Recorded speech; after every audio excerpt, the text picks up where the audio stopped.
right now, today, as you are watching this video, Arsenal Football Club are standing on the edge of something this generation of fans has never seen before. The Premier League title is not a dream anymore. It is not a possibility. It is one result away, one game, Burnley at home, and on the other side of that, a Champions League final against Paris Saint-Germain is already confirmed and already waiting.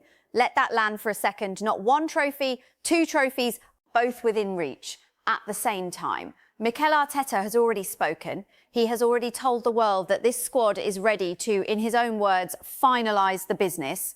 That is not a manager trying to calm nerves. That is a manager who has looked at his squad, looked at the schedule and made a decision about what is about to happen.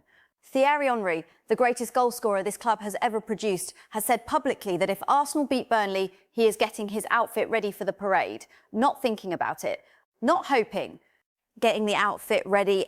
Vincent, Kompany, a man who knows what it takes to win at the highest level in Europe, has gone on record saying he has a strong belief that Arteta can win the Champions League. And his specific words about the final were these. He said, Arsenal look more mentally and tactically prepared than Paris Saint-Germain. And inside all of this, a 16-year-old boy from the Arsenal Academy has just made his 5th Premier League appearance, which means if Arsenal win the title, he will become the youngest Premier League champion in the history of the competition, breaking the record currently held by Phil Foden. The weight of this moment is real, the stakes are real, and everything happening around this club right now, the voices, the transfers, the tactics, the history, all of it is pointing in one direction. So let us break down every single piece of it together. Here is the reality of where Arsenal stand right now. Mikel Arteta has already gone on record saying that this squad should already have a few big trophies based on their consistency over the last 4 years. That tells you something important. It tells you that this club has been knocking on the door for a long time, and the frustration of falling short has not broken them, it has sharpened them. Now, with the Premier League title within touching distance and a Champions League final ahead, the cost of falling short again would be enormous, not just in terms of trophies, but in terms of the narrative around this project. If you want deeper analysis on stories like this every single week, hit that subscribe button right now. This channel is dedicated to giving you the full picture on Arsenal, and there is a lot more to come. Before we go deeper, I want to say something. If you are a gooner who genuinely wants to understand what is happening at this club, not just the headlines, but the strategy behind the headlines, then this is the channel for you. Hit subscribe, turn on notifications, and let us build this community together. Now, let us get into the details. Let us start with the man in the centre of it all. Mikel Arteta has spoken, and his words carry serious weight right now. He has come out and said that Arsenal are finally ready to, in his words, finalise the business of winning major trophies. Now that phrase, finalise the business, is not throwaway language. That is a manager who has been in this position before, who has watched his team come close and come up short, and who is now telling the world that the mentality has shifted. He also acknowledged something honest and important. He admitted that based on the consistency Arsenal have shown over the last 4 years, the club should already have won big. And rather than running away from that, he is using it as fuel. He said the pain of falling short has made the team stronger. That is the mindset of a winning coach, not denial, not deflection, acknowledgement and growth. Now, with Burnley next in the Premier League and the title still within touching distance, Arteta praised his squad's resilience, their adaptability and their ambition. He said this season could still end with both the league title and Champions League glory. For a club that has not won the Premier League since 2004 and has not reached a Champions League final in nearly 2 decades, that statement is not small. That statement is seismic. Thierry Henry believes the title is coming. Now let us hear from a man who knows what it takes to win at Arsenal. Thierry Henry has come out with a statement that every Arsenal fan needs to hear. Henry said, and I want to be clear about what he actually said, that if Arsenal beat Burnley, he is getting his outfit ready for the parade because the title will be done. Those are not the words of someone hedging their bets. Those are the words of someone who genuinely believes this is happening. But there is important context behind why Henry is so confident. He believes the Arsenal versus Burnley match could effectively decide the Premier League title race. The key factor, in Henry's view, is Crystal Palace. He pointed out that with Crystal Palace preparing for their own cup final, they are very likely to rotate their squad and rest key players for that fixture.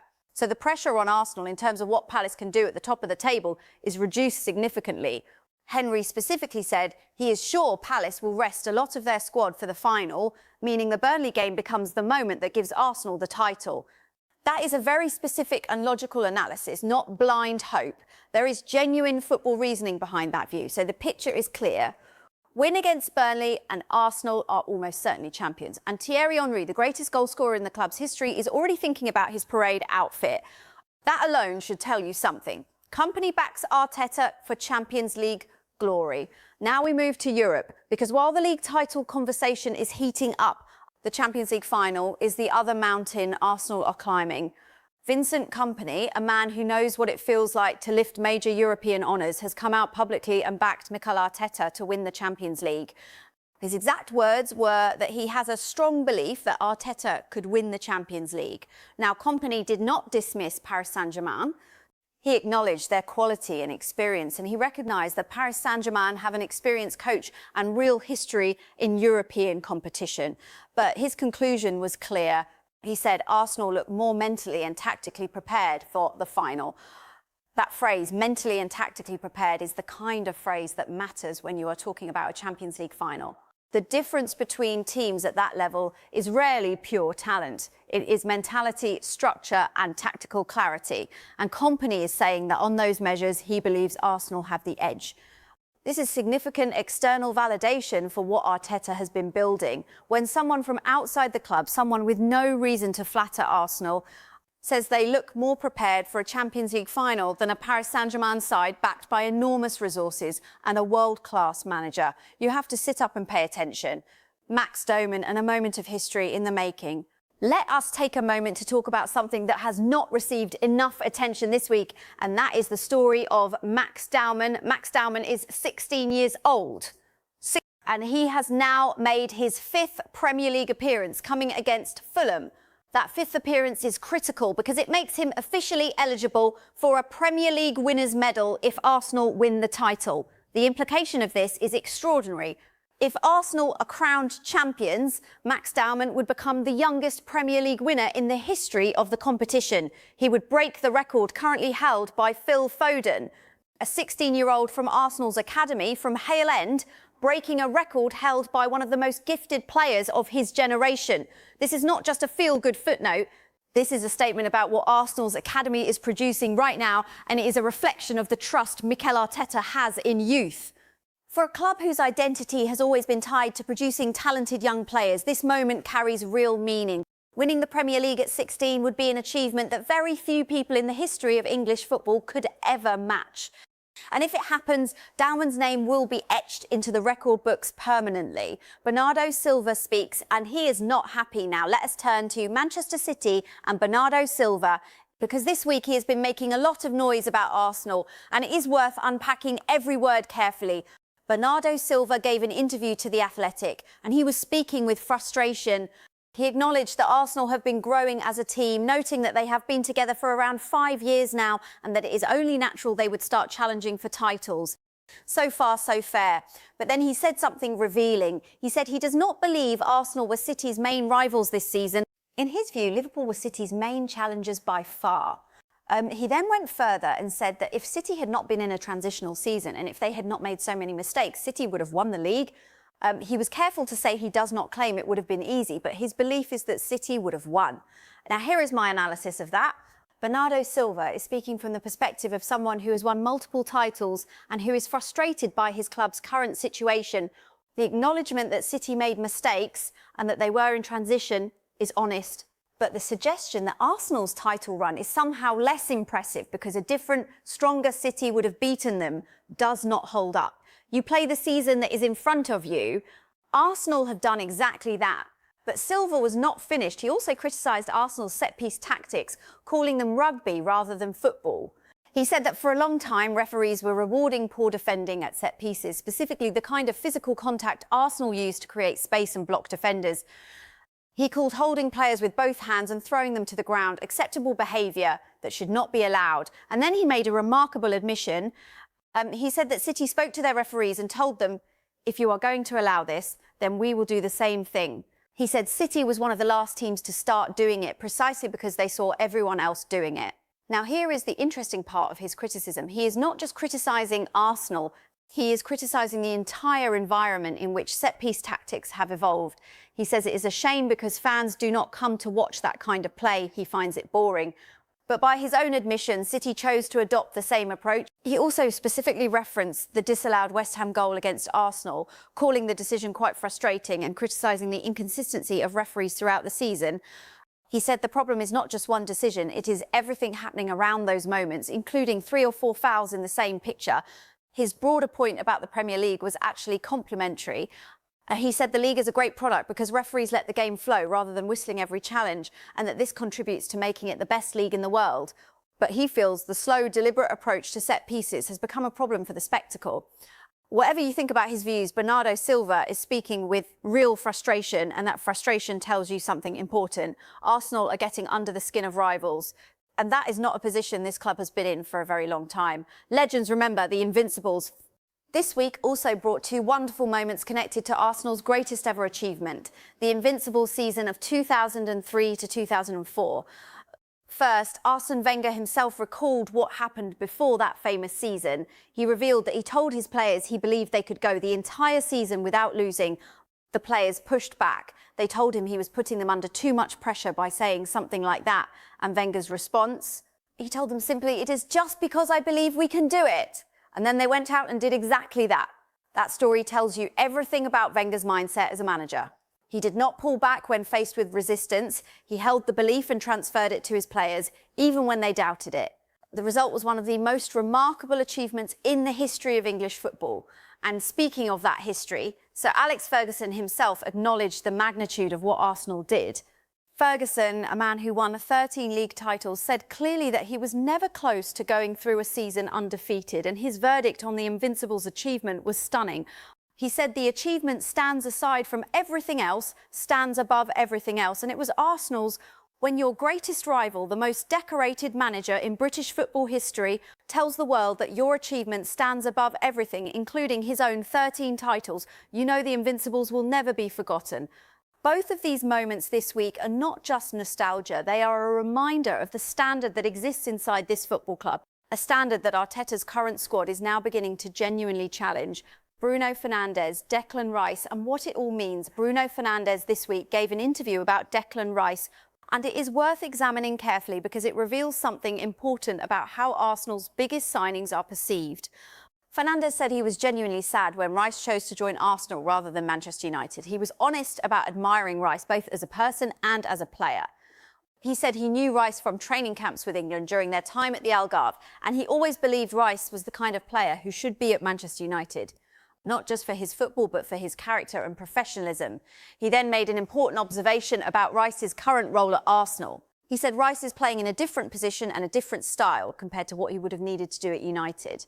He pointed out that Arsenal's way of playing demands different things from the role. Rice does not need to score as much or provide as many assists because the system places different requirements on him. What this tells us is significant. Rice is not just a good player who moved clubs. He is a player who has adapted to a specific system and thrived in it. The praise from Fernandes confirms that even from a rival's perspective, Rice is performing brilliantly. The frustration in Fernandes' voice confirms that losing Rice to Arsenal was genuinely felt at Manchester United. And that validation from a rival is worth something.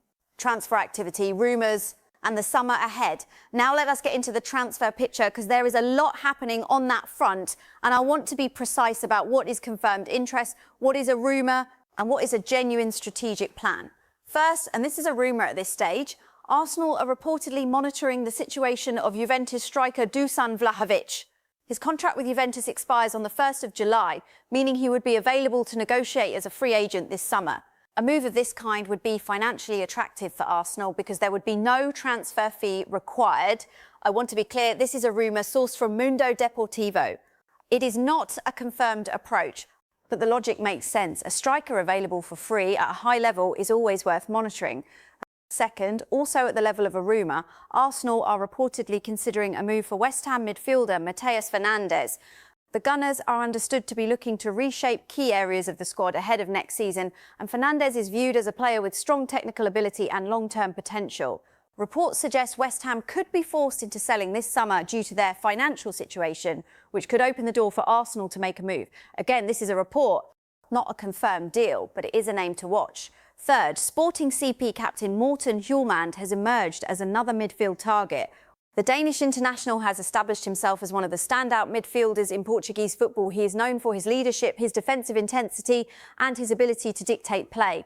Reports from CM Journal suggest Arsenal and Manchester United are both among the front runners to sign him this summer. The key financial detail here is interesting. Hjulmand's release clause stands at €80 million, but reports suggest a deal could potentially be struck for around €40 million. At that price, if it is achievable, the value would be considerable. But again, this is a rumour and I will not present it as anything more than that. Now, let us talk about the most significant and detailed transfer story of the week. The Julian Alvarez story and Arteta's brilliant twist. This is the story I want to spend the most time on because it reveals something genuinely interesting about how Arteta is thinking. It is now clear that Arsenal have made genuine contact over a potential move for Julian Alvarez.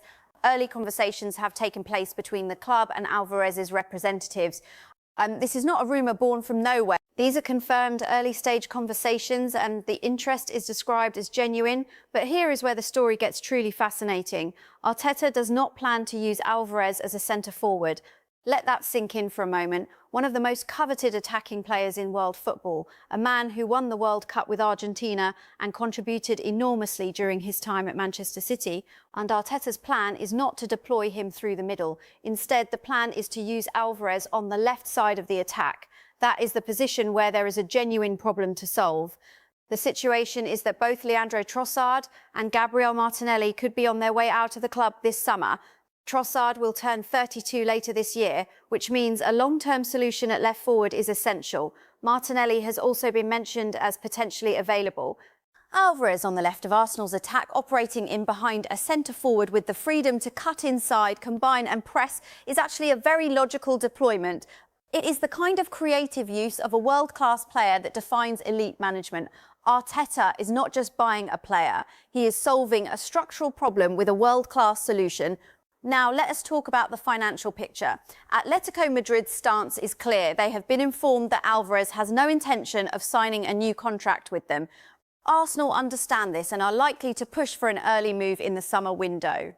Paris Saint-Germain and Barcelona have also been linked, but the view is that Barcelona are highly unlikely to be able to afford the fee, which is expected to exceed €100 million.